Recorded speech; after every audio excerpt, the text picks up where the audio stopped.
Chapter तुम लोगों को पढ़ा रहे हैं विलियन।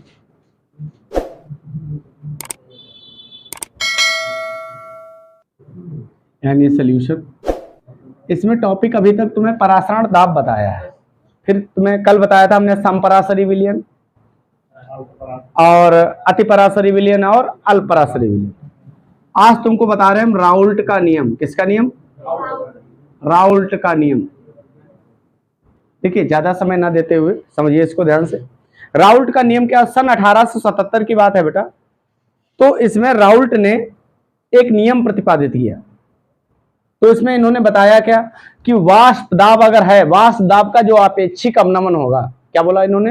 वाष्प दाब का आपेक्षिक अवनमन P minus PS upon P। जो वाष्प दाब में आपेक्षिक अवनमन इन्होंने बताया वो विलेय के मोल प्रभाज के बराबर होता है। किसके?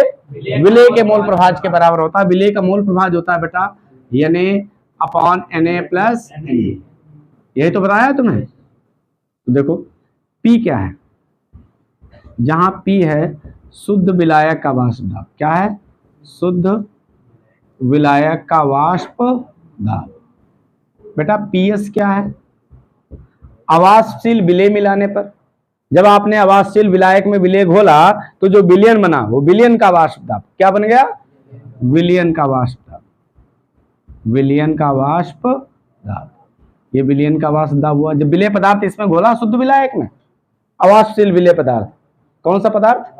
अवाष्पशील विलेय पदार्थ, तो बना विलयन का वाष्प दाब। Na upon Na plus Nb। ध्यान देना बेटा इधर, Na क्या होते हैं? मोल। क्या होते हैं? ये विलेय के मोल हुए। नीचे Na प्लस Nb है तो क्या है? समस्त मोल। क्या है बेटा? समस्त मोल। अब देखिए Na तुम्हारे हैं विलेय के मोल। किसके मोल बेटा? विलेय के मोल। फिर कुल मोल क्या है? कुल मोल आपके हैं Na प्लस Nb। ठीक, इन कुल मोलों को अगर देखा जाए तो कैसे लिखोगे आप? जैसे Na जो लिखना है, मोल बराबर होता है भार बटे अणुभार। भार बटे अणुभार यानी भार यानी वेट, अणुभार होगा molecular weight. Na is equal to W upon M। होता है कि नहीं होता है? अच्छा Na प्लस Nb है, ये बेटा बड़ा है, कुल मोल है, तो इसका होगा कैपिटल W बटे कैपिटल M। कुल भार बटे कुल अणुभार। भाई जो बड़ा है वो बड़े अक्षरों से हो जाएगा, जो छोटा है वो छोटे अक्षरों से।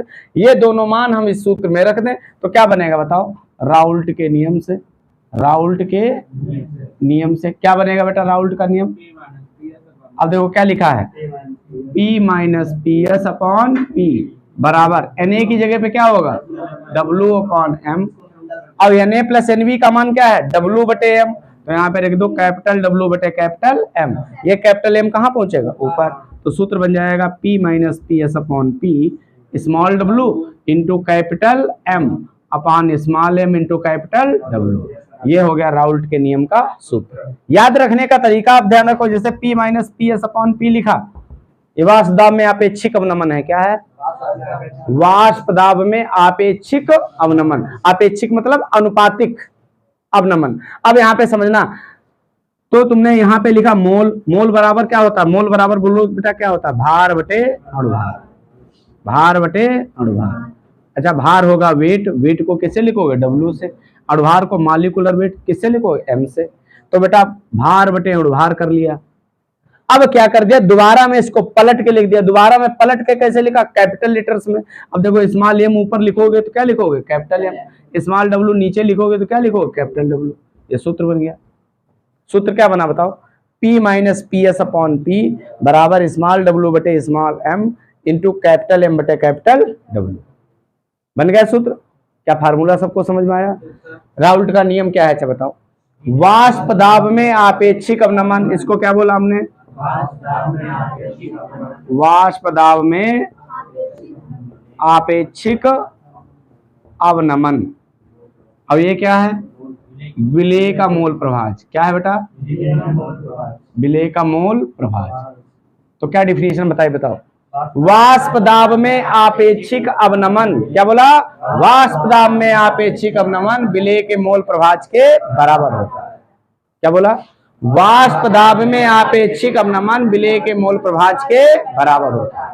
वाष्प दाब में अपेक्षिक अवनमन याद रहेगा, P minus P S upon P. अच्छा P क्या है, विलायक का वाष्प दाब, P क्या है, अब PS क्या है, विलयन का वाष्प दाब।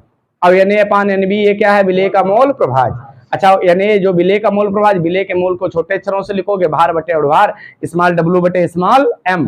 अब ये पूरा कुल मोल हो जाएगा, कुल मोल को कैपिटल लेटर से लिख दोगे, कैपिटल W बटे कैपिटल M। कैपिटल M कहाँ पहुंचा, ऊपर। बन गया सूत्र, कोई दिक्कत तो नहीं, समझ में आई चीजें, ठीक है। चैप्टर हम पढ़ा रहे हैं विलयन।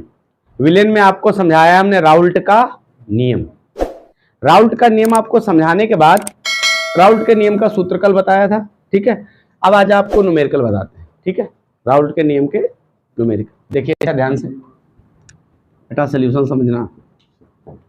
अच्छा बताओ, दिया क्या प्रश्न है, किसी ताप पर शुद्ध बेंजीन का वाष्प दाब 0.850 बार है, 0.5 ग्राम वाष्पशील विद्युत अनअपघट्य ठोस को 39 ग्राम, कितने ग्राम बेटा, 39 ग्राम बेंजीन में घोला गया है। प्राप्त विलयन का वाष्प दाब 0.845 बार है। ठोस का मोलर द्रव्यमान क्या है, ठोस का मोलर द्रव्यमान क्या है। अब इनको ध्यान से समझना और अच्छे तरीके से इनको समझने का प्रयास करना बेटा। इनमें देखो, जैसे तुम्हें राउल्ट का नियम पहले समझा रहे हैं। राउल्ट का नियम क्या था, राउल्ट का नियम है बेटा वाष्प दाब में आपेक्षिक अवनमन, क्या बोला हमने, वाष्प दाब में आपेक्षिक अवनमन विलेय के मोल प्रभाज के बराबर होता है। किसके मोल प्रभाज के, विलेय के मोल प्रभाज के। तुमने देखा होगा विलेय के मोल हमने लिखे थे स्मॉल W अपान स्मॉल m। जब इसको हमने पलट के लिखा था तो m ऊपर कैपिटल और नीचे कैपिटल W, यही तो सूत्र लिखा था। इसमें देखो सबसे बड़ा बच्चों को ये डाउट होता है कि इसमें किसे आप P मानोगे। P, ध्यान देना इधर, P हो गया तुम्हारा किसका, विलायक का वाष्प दाब, और PS क्या हो गया, विलयन का वाष्प दाब।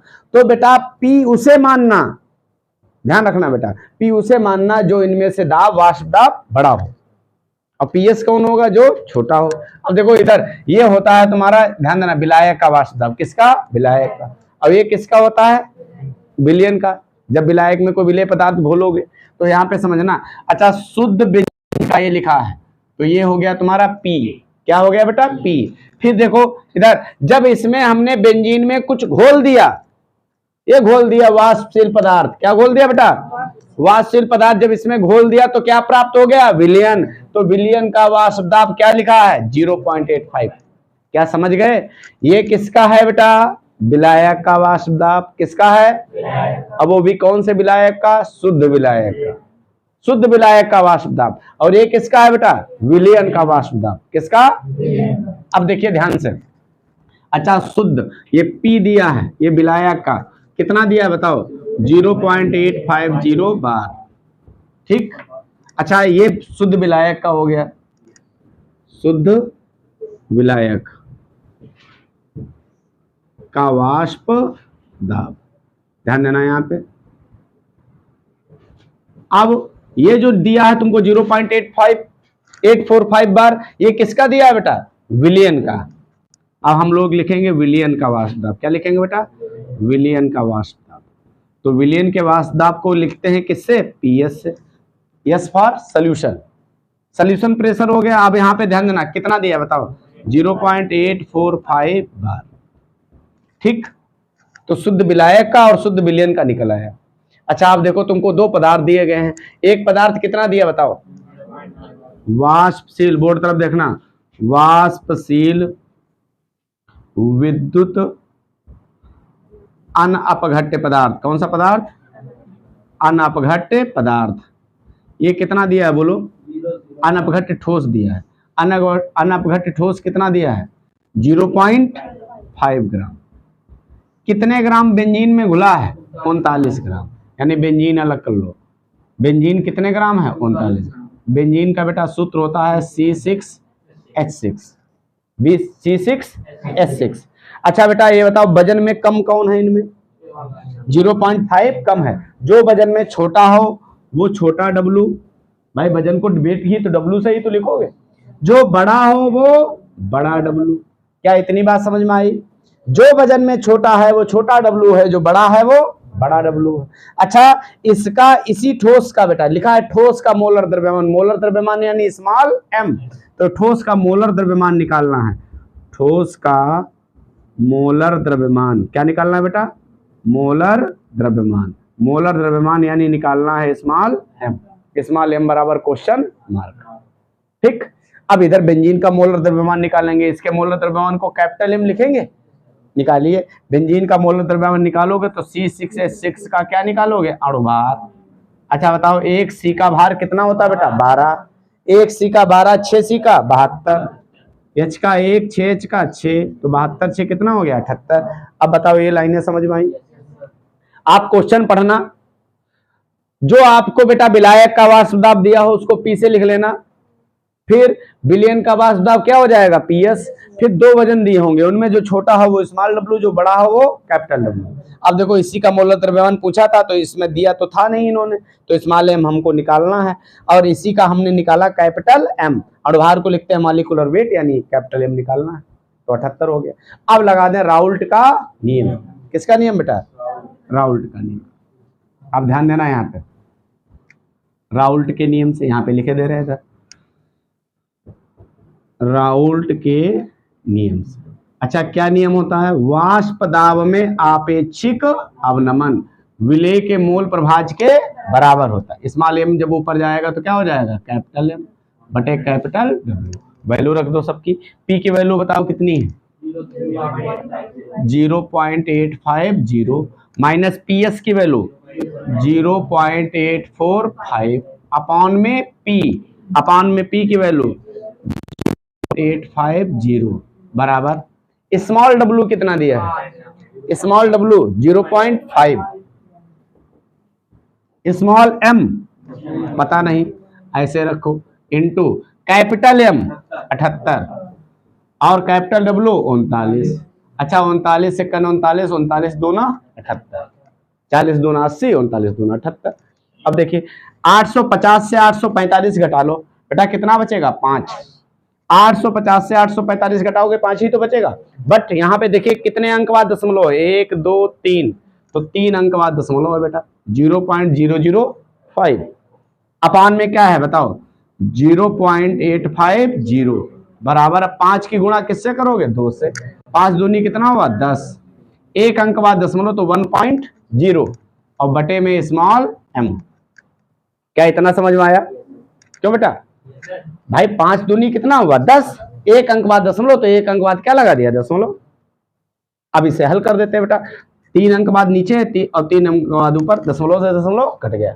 संख्या से पहले जीरो का कोई महत्व तो नहीं होता है, तो ऊपर बचा कितना? 5 और नीचे 850। अच्छा, दशमलव के बाद जीरो का कोई महत्व होगा? नहीं, तो 1 बटे क्या है? m। तिरछी क्या कर दी? गुणा। 5 की गुणा m से होगी तो 5m, 850 की गुणा 1 से होगी तो 850, m बराबर आएगा 850 बटे 5।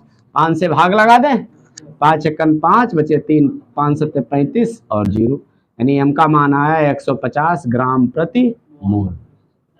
170 ग्राम प्रति मोल। सॉल्व हो गया प्रश्न बिल्कुल। ये आया बेटा ठोस का मोलर द्रव्यमान। किसका मोलर द्रव्यमान? ठोस। सॉल्व कर लोगे सब लोग? ठीक है, नोट कर लीजिए अच्छी तरीके से।